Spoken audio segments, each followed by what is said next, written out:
Salam sejahtera, terima kasih karena bersama dengan saya di Nazilin Unity Channel. Persoalan dia kali ini, siapa yang akan dahulu meninggalkan Perikatan Nasional? Adakah bersatu atau PAS? 2 minggu atau seminggu lebih selepas kalah teruk dalam PRK Air Kuning baru-baru ini, akhirnya satu pendedahan menarik dibuat, yaitu apabila mereka kalah, PAS kalah, Perikatan Nasional kalah di PRK Air Kuning, persoalan pertama yang muncul oleh penganalisis politik ialah, adakah bersatu atau PAS yang tinggalkan Perikatan Nasional dahulu? Siapa yang boleh jawab? Sila tinggalkan komen Anda, agak-agak pada pendapat dan ramalan Anda. Siapa yang akan meninggalkan Perikatan Nasional terlebih dahulu? Dan adakah itu membawa keuntungan kepada mereka yang meninggalkan atau kepada yang ditinggalkan? Sebelum kita teruskan ulasan nih, siapa ada masalah kencing manis, gout, dan tinggi darah, sila tekan butang produk yang ada dalam video ini, karena ada produk yang murah, mujarab, sudah beribu-ribu orang menggunakannya, dan mereka kata inilah produk yang terbaik, berbaloi, murah. Jadi cepat tekan untuk mendapatkan produk tersebut selagi stok masih ada, sebab stoknya sangat limited. Kalah di air kuning, bersatu atau PAS tinggalkan PN dahulu. Selepas PAS kalah teruk di air kuning dengan 3 peti undi kalah kepada PSM dan hanya 1 daripada 22 peti undi PAS menang tipis, Perikatan Nasional nampaknya mula gelabah. Manakan tidak gelabah, gabungan undi Pakatan Harapan dan Barisan Nasional mengalahkan mereka dengan teruk. Dijangka itu pun akan berlaku dalam PRU 16 akan datang. Manalah tidak menggelabah kan? Kalau terus begitu trennya, confirmlah bungkus Perikatan Nasional. Dengan muka ketat, pemimpin PAS Sanusi kata, undi asas PAS tak lari, tapi mukanya ketat, mukanya serius. Tapi yang PAS tak nak rakyat tahu, gabungan undi Pakatan Harapan Barisan Nasional telah meranapkan Perikatan Nasional di air kuning, sama seperti di beberapa PRK sebelum ini. Undi UMNO juga telah kembali semula kepada UMNO dan bersatu tahu dia akan mati. Karena hal yang sama akan berlaku di seluruh Malaysia pada PRU akan datang. Dan banyak kerusi PN akan tumbang bila undi BN dan PH bergabung.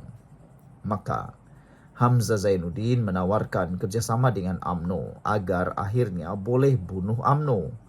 Kerana itu pun tujuan bersatu ditubuhkan.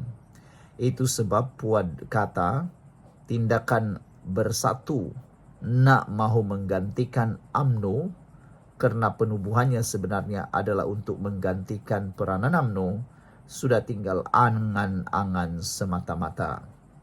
Lagi pula, pimpinan bersatu tahu beberapa pimpinan PAS dah pergi berlutut kepada Perdana Menteri ke-10 untuk menyertai kerajaan perpaduan dan tinggalkan bersatu. Tindakan memandai-mandai Hamzah ini terpaksa dinafikan Muhyiddin, kerana katanya bersatu tak bincang pun. Afnan Hamimi pula katakan dalam nada tak heran, dengan move bersatu, PAS pun bersedialah kerjasama dengan UMNO. Ini akan serangan balas terhadap parti bersatu. Begitulah drama, retak menanti belah, yang kita nampak sehari dua ini. Meroyan akibat kalah teruk di air kuning. Kita tenang-tenang saja makan popcorn. Wow. Sekian dulu untuk kali ini. Jangan lupa tinggalkan komen Anda, tekan butang subscribe. Bye-bye. Salam sejahtera, terima kasih karena bersama dengan saya di Nazilin Unity Channel. 2 soalan tokoh veteran DAP buat Muhyiddin. Soalan ini pasti akan membuatkan Muhyiddin mungkin mati kutu. Tokoh veteran DAP Tan Sri Lim Kit Siang melontarkan 2 soalan kepada Presiden Perikatan Nasional Tan Sri Muhyiddin Yassin berhubung pendirian Muhyiddin. Adakah dengan soalan ini mampukah Muhyiddin menjawabnya? Dan ada netizen bertanya, kalau Muhyiddin tak mampu jawab, mahukah Muhyiddin letak jawatan?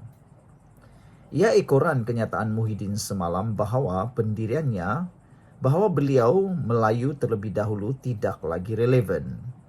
Soalan pertama daripada veteran DAP itu ialah, bilakah dia berubah daripada Melayu terlebih dahulu, rakyat Malaysia kemudian, kepada rakyat Malaysia dahulu, Melayu kemudian? Sebelum kita teruskan ulasan ini, jangan lupa share pada masalah kencing manis, gout dan tinggi darah. Tekan butang produk yang dalam video ini untuk mendapatkan produk yang paling berkesan tapi murah. Sudahlah murah, lulus KKM, halal.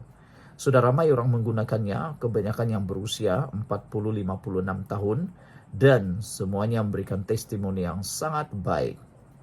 Baiklah. Soalan kedua yang dilontarkan oleh veteran DAP ini kepada Muhyiddin yang pastinya akan membuatkan beliau mati kutu ialah, adakah Muhyiddin bersedia memimpin satu kempen untuk menggesa semua rakyat Malaysia melihat diri mereka sebagai warga Malaysia dahulu, kaum kemudian? Soalnya dalam kenyataan ringkas hari ini. Isu ini bukan isu baru. Lebih kurang 15 tahun lalu, Lim mencabar Muhyiddin, menyatakan sama ada dia melihat dirinya sebagai Melayu atau rakyat Malaysia terlebih dahulu. Ketika itu Muhyiddin menyatakan bahwa dia melihat dirinya sebagai Melayu dahulu. Semalam dalam satu acara anjuran Parti Komponen Perikatan Nasional PN, MIPP, Muhyiddin berkata sentimen Melayunya sudah berlalu. Saya pernah kata saya Melayu terlebih dahulu, kata Muhyiddin. Itu tak penting lagi. Saya seorang Melayu prihatin dengan semua rakyat Malaysia, kata beliau. Apabila Muhyiddin membuat pengakuan seperti itu, akhirnya Akmal Saleh tampil menyindir Muhyiddin Yassin. Apabila Akmal Saleh kata, kerana mahukan kuasa Muhyiddin boleh berubah. Kata beliau, di mana prinsip Muhyiddin sehingga hanya kerana nak membeli undi, hanya kerana nak pancing undi daripada kaum-kaum tertentu, beliau sanggup menjual prinsip beliau yang telah beliau tabur, yang telah beliau tanam selama ini. Jadi adakah dengan 2 soalan penting ini akan membuatkan Muhyiddin kecewa, tak dapat tidur, dan akhirnya mungkinkah dia akan mengubah lagi prinsip? Ada juga netizen kata, kalau beginilah presiden, kata mereka lebih baik letak jawatan. Tak tahulah, apa pula pendapat anda tentang isu ini? Bagaimana pula persepsi anda tentang 2 soalan daripada veteran DAP ini? Manakah yang mungkin akan dijawab terlebih dahulu oleh Muhyiddin? Sama ada soalan nombor 1, bilakah dia berubah daripada Melayu terlebih dahulu, rakyat Malaysia kemudian, kepada rakyat Malaysia dahulu, Melayu kemudian? Ataukah soalan kedua yang akan dijawab oleh Muhyiddin, iaitu adakah dia bersedia memimpin satu kempen untuk menggesa semua rakyat Malaysia melihat diri mereka sebagai warga Malaysia dahulu, kaum kemudian? Soalnya dalam kenyataan ringkas hari ini. Sekian dulu untuk kali ini. Jangan lupa tinggalkan komen anda.